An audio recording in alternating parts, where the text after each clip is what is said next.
right, welcome back, everyone. It is the deciding game, Game 6, in the Week 3 match between Syndicate and the Pagans here in the Winners Series 2016.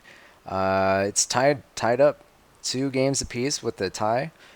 So the winner of this game is going to win this match. And Desert Between the Ears Territories is that's the tiebreaker map/game. Yeah, Paris had some Classic. hijinky system where they'd do a coin toss. I think the winner picked the map, loser picked the game type, and then Really? final pick. Yeah, but I think it was like that. Final pick was time, if I recall. Oh, see, I would have thought that Desert Terrace would just be the standard tiebreaker map since it's a classic map, and everybody, nobody hates it, and there's typically some great games on this map It slash was game. definitely a classic. I think the only other option is trial. I want to say. Ooh, yeah, but I think that would be a terrible tiebreaker um, because I don't know that it's just way too fast paced. Could be over fast. Yeah.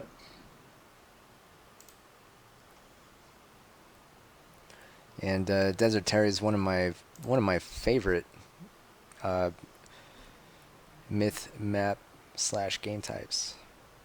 So, what do you notice about the trades here? And actually, Yeah. I'm just looking at that now. I'll actually note that Cryptos and Gecko are in this game here for the Myth Pagans.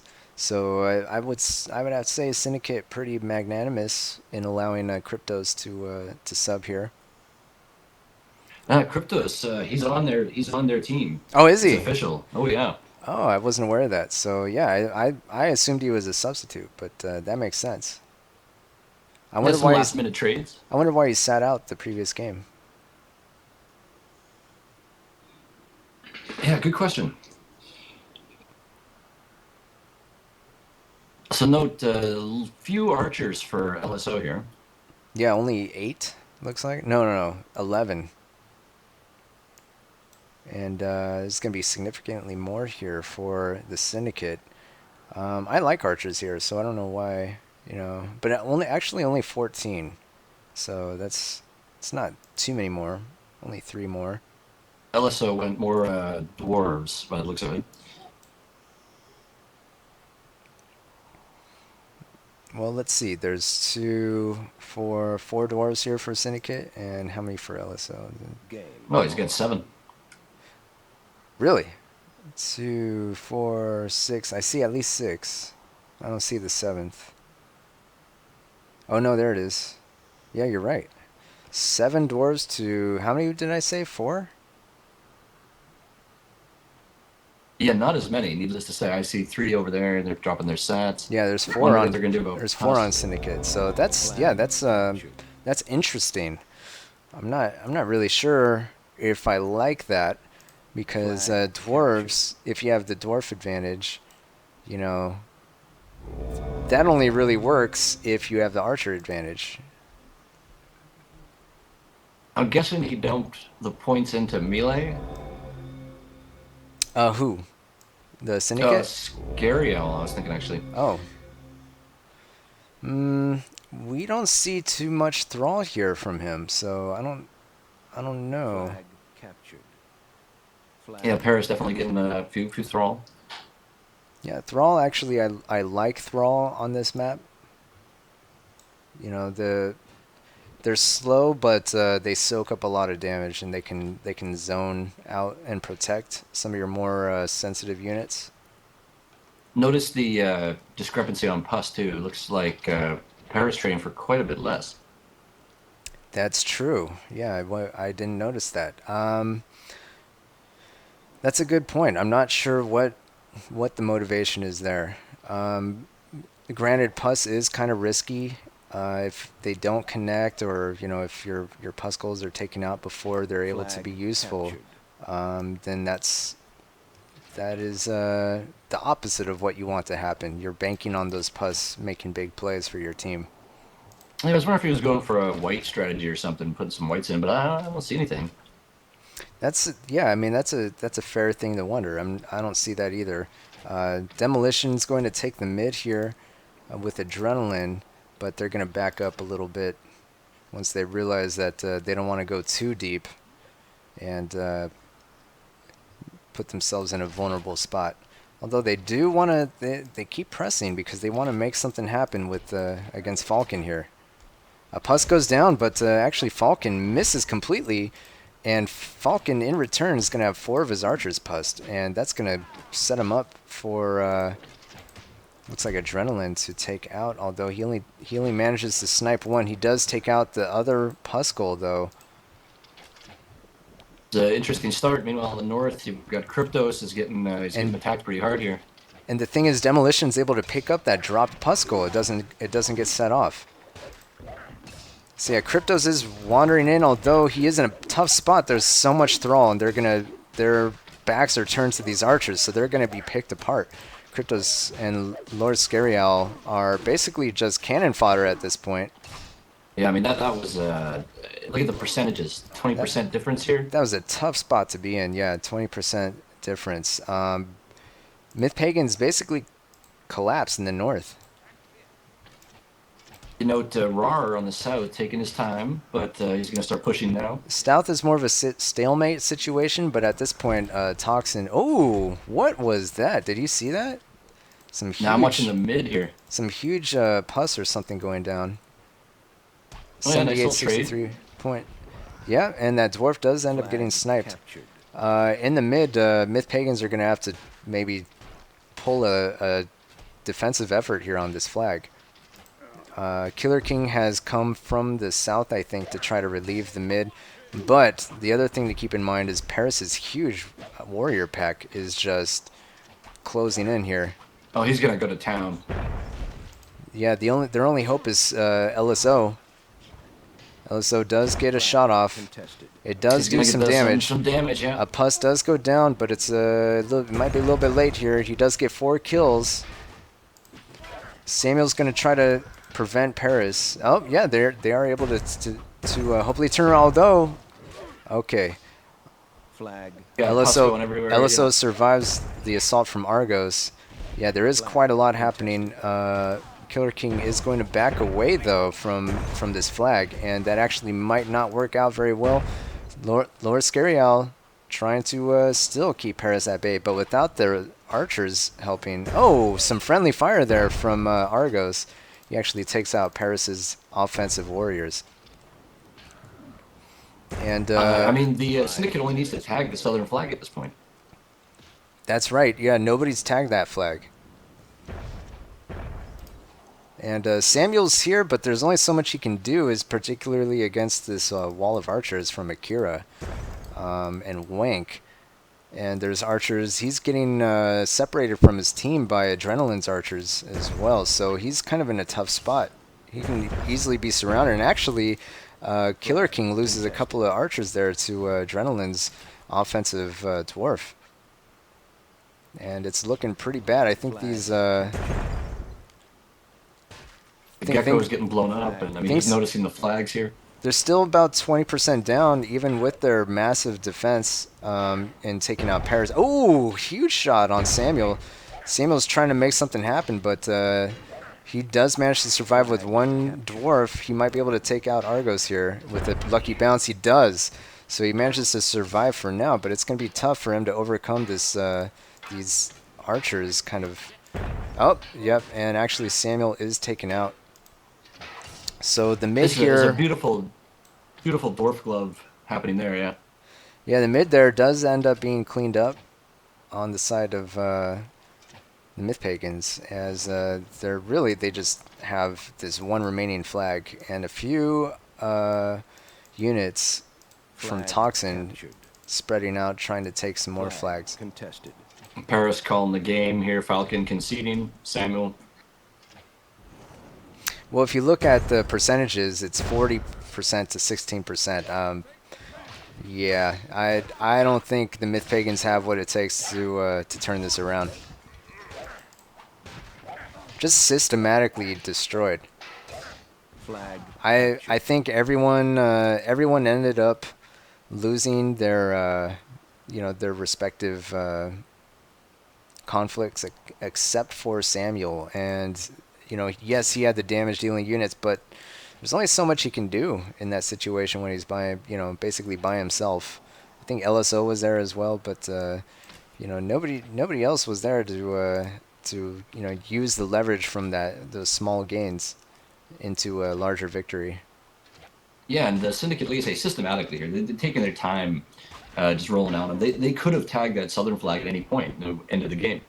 So Yeah, big plan that's for true. ratios a little bit. Yeah, I'd say it's you could say it's kind of a BM, or bad mannered thing Flag at this captured. point to uh, draw the game out like this when you can easily just end it. They're moving towards that flag, and Oh yeah, actually, Toxin's attempting to keep Myth Pagans in the game, but looking at the percentages, I think it's futile. well, if he can make an unbelievable play in the mid here, this would be incredible. But Yeah, and no, you're right. I think the Flag motivation to captured. continue playing is for status, or just kind of consolidate your reputation as a skilled player. But in terms of winning the match, I think it's a wasted effort. we'll notice Scary all in the chat here. He's talking about the orders, what they should have been doing. So I mean, he knows something went wrong here. Me and Crypto screwed up the North. He says. Yeah, yeah. That North was the beginning of the end Flag captured. for the Myth Pagans. That massive loss, 20% swing. I feel like Cryptos went a little too offensive there early on. Uh, yeah, when there was really no reason to. 1 minute remaining.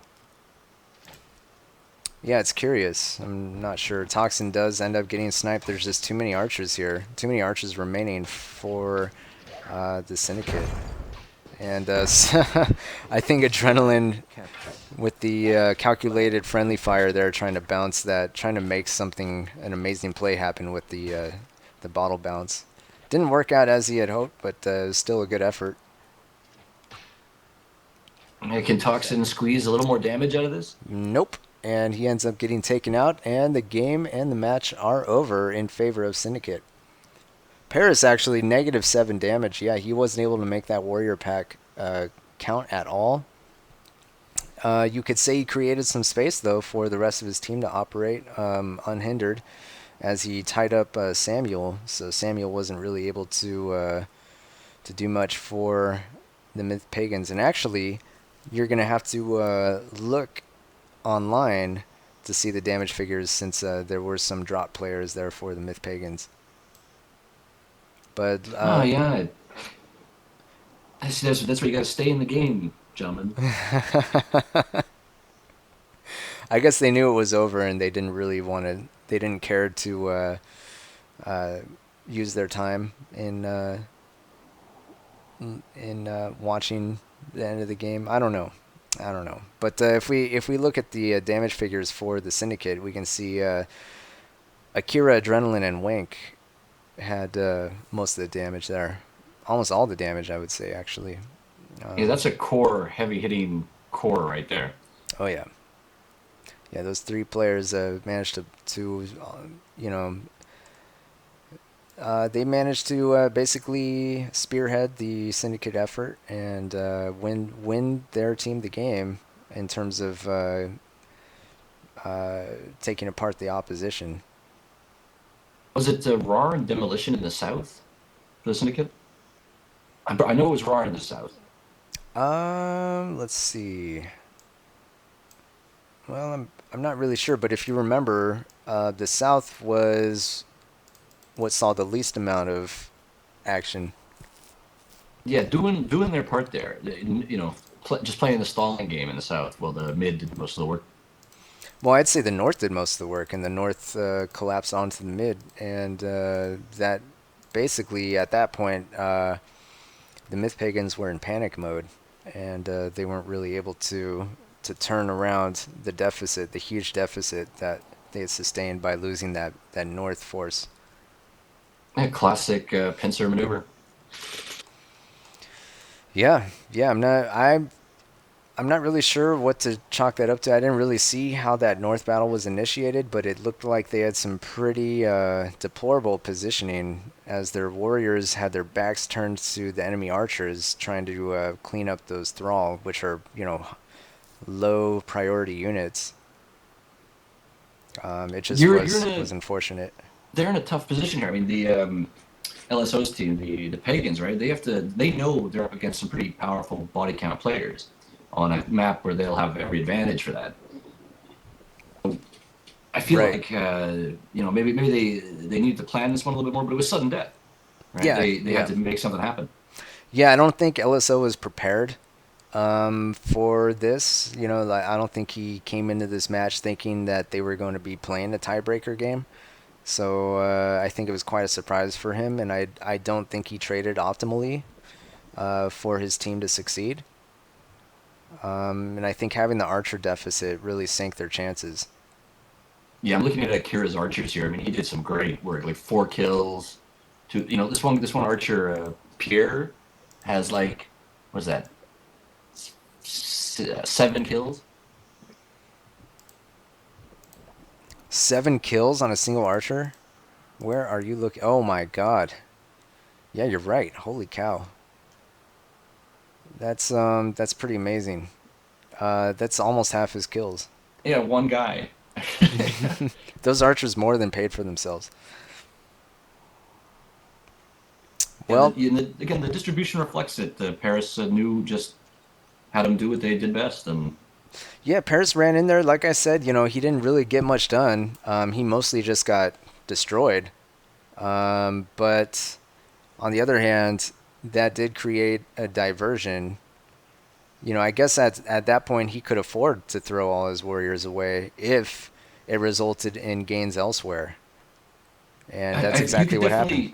you could definitely see him. He was AFKing at some points because like he wasn't clicking the units. Like I'm presuming he was moving around the map, getting things in a position.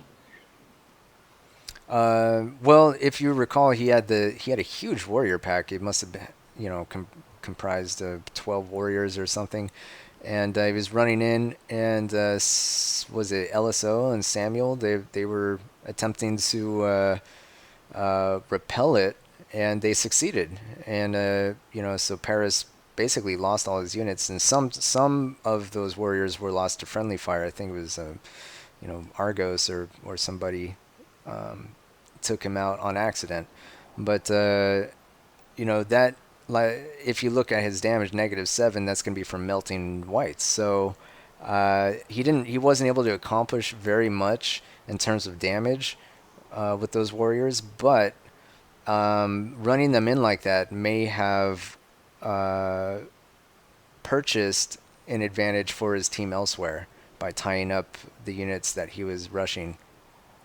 Yeah, absolutely. I mean, you've got it's a center of gravity, center of mass, right? You put that in the mid, and LSO's team has to react. The Pagans have to react somehow. Mind you, yeah, they blow them up, which is some good defensive work. Right, absolutely. And it made the game closer than it would have been otherwise. I think Samuel did a standout job here for the Myth Pagans in pretty much every game. Yes, again, too bad his stats aren't shown there because he definitely was trying to make it happen.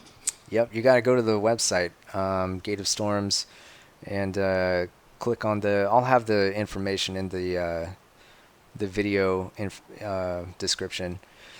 But yeah, thanks for joining me, Switch. Hope everyone who watched these videos had some fun and enjoyed the casts. And hopefully we'll have some more content for you in the near future.